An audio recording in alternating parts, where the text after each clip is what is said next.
This is 8 Minutes, a podcast helping you understand the energy and climate challenge in just a few minutes. I'm your host, Paul Schuster. Financing the energy transition is tough. The sheer amount of dollars that are going to be needed can be daunting, but it's more than that.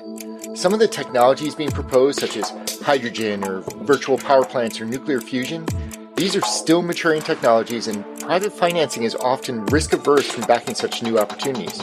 Or consider households that want to install solar panels or heat pumps, but their credit isn't quite high enough to entice a bank to offer them the loan needed to make it happen. This is where green banks come in.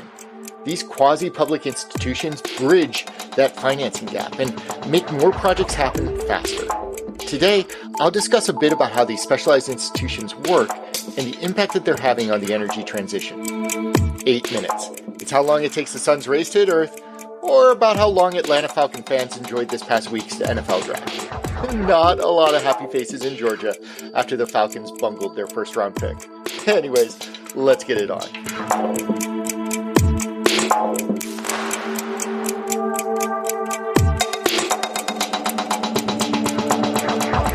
The first green bank in the nation opened up in Connecticut in 2011. And since then, over 20 additional green banks have been formed, with the goal of catalyzing energy transition investment. These green banks sit in an interesting space in energy financing. They aren't traditional banks. You or I can't go and deposit money into them, and they don't necessarily invest that capital into profit-oriented endeavors. Rather, green banks are quasi-public institutions funded by the state to advance the deployment of clean energy projects.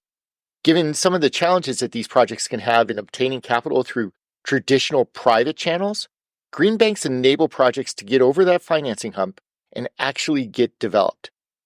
Green banks are able to address certain risks that the private banking market just can't.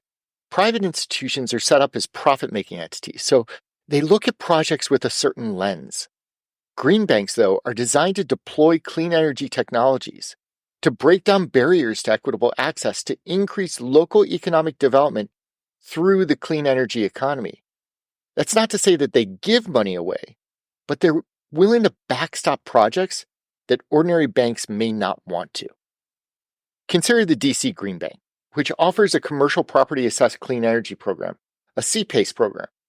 That mechanism allows the DC Green Bank to loan capital to commercial buildings who are going to implement energy efficiency and distributed resource projects on their facility. And then the bank gets paid back over time, typically structured as a portion of the energy savings that the facility is creating.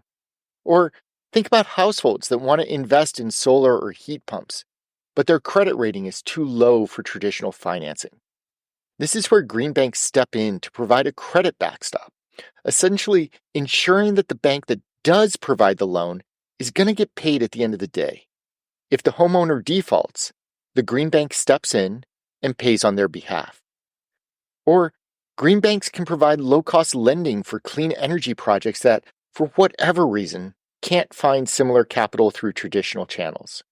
Is the technology too immature? The offtake market too volatile? A green bank may be able to bring to bear the financial instruments necessary to bridge that risk that the private market was unwilling to take. No green bank is set up the same as any other. So not all of those examples apply to every green bank, but they do all have the common characteristic of promoting clean energy deployment by using public funds to catalyze further private investment. The Connecticut Green Bank estimates that for every dollar that they invest, it leverages an additional $7 of private capital. And with that type of success at the state level, it's been a goal of climate activists to establish a national green bank that could accelerate these activities even further. And the IRA and the IIJA delivered on that ambition in two ways. The first was a very straightforward establishment of the Greenhouse Gas Reduction Fund. The IRA funded this with $27 billion, and that's an enormous pool of public funds that will be deployed with three main areas of focus. First, $7 billion to disadvantaged communities to help address that credit risk that I mentioned before.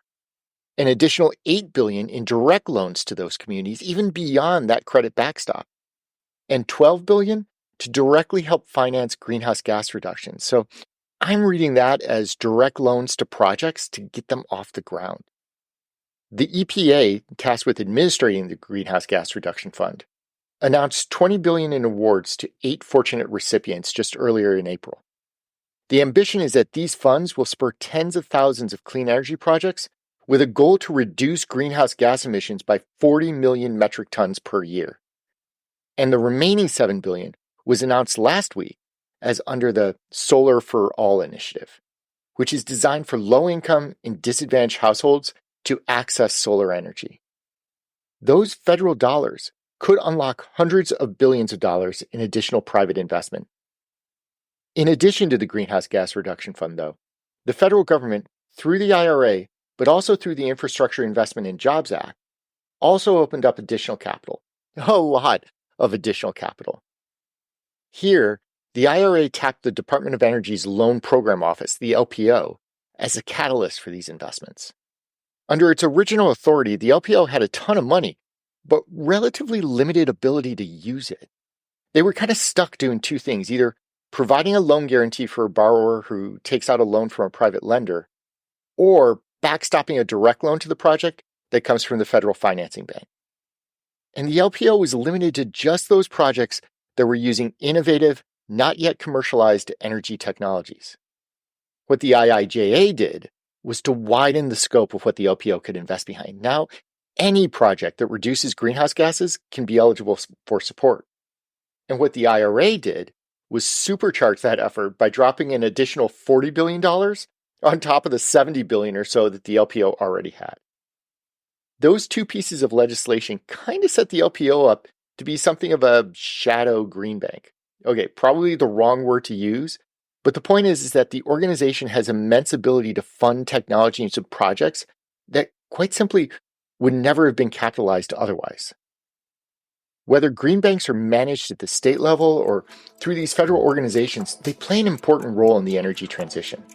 The gap between what is theoretically financeable and actually financeable is often dismissed or thought to be minimal. In actuality, it's anything but, and that gap has delayed a lot of really great projects from making it to market. What green banks do is bridge that risk gap, backstopping efforts that private banks can't in order for meaningful climate projects to proceed forward. I'm Paul Schuster, and this has been your 8 Minutes.